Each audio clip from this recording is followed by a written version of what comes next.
Dakota. Prior to coming to Congress, Ms. Fedorchak spent over a decade in public service in North Dakota, and she now serves on the powerful Energy and Commerce Committee, getting on there as a freshman. Thank you, Chair Smith and members of the committee. I'm honored to be here, and thank you for this opportunity. I'm here, and my top goal is to preserve reliable, affordable, sustainable energy policy in our country. And I'm here today to talk about part of the tax code that threatens that, and quite honestly, threatens the power grid that all American families and businesses rely upon for all daily functions and, quite honestly, daily survival. Specifically, I want to discuss the Clean Electricity Production Tax Credit.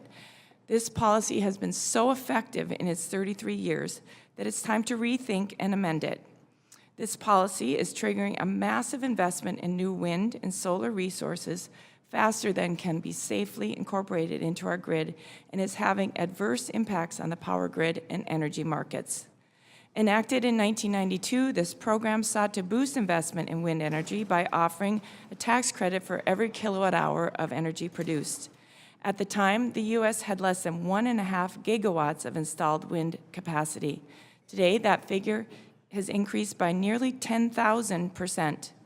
Under the Inflation Reduction Act, the credit was broadened to cover all zero-emission electricity generators. The IRA also made the Clean Electricity Production Tax Credit transferable, meaning utilities can sell their tax credits to financial institutions.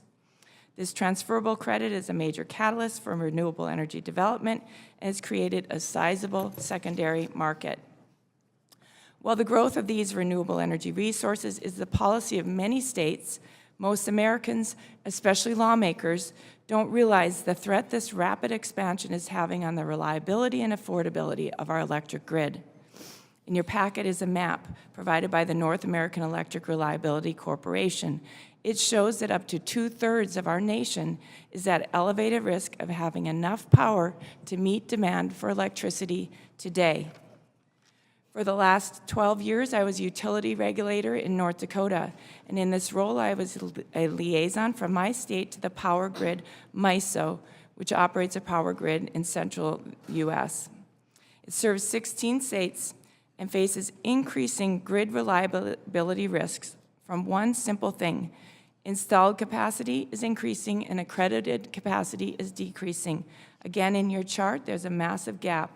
In layman's terms, that means that the stuff you can turn on and count on is being replaced with the stuff that provides power only when the weather cooperates.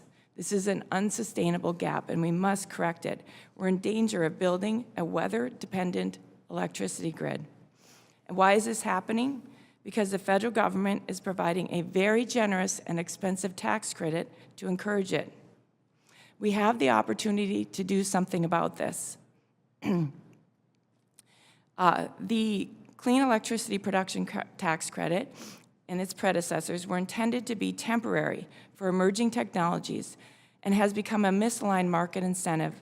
Without it, renewables would still be competitive. Since 2010, the cost of both onshore wind and solar have fallen by 66% and 79% respectively. And wind facilities continue to become more efficient. The average wind capacity factor grew from 31% in 2004 to 40% in 2021. In my state, capacity factors reach 50% or higher. Instead of allowing renewables to compete on these merits, our tax policy incentivizes investment in renewables at an unsustainable pace, inflates Americans' utility bills, adds to our growing debt, and jeopardizes reliabilities. We all want clean, sustainable energy technologies, but no energy solution is sustainable unless it is first affordable and reliable. My staff is currently developing a menu of legislative options to address these outdated incentive structures of this program, and I look forward to working with my colleagues on the Ways and Means Committee to pursue reforms that preserve the integrity of our grid. Thank you.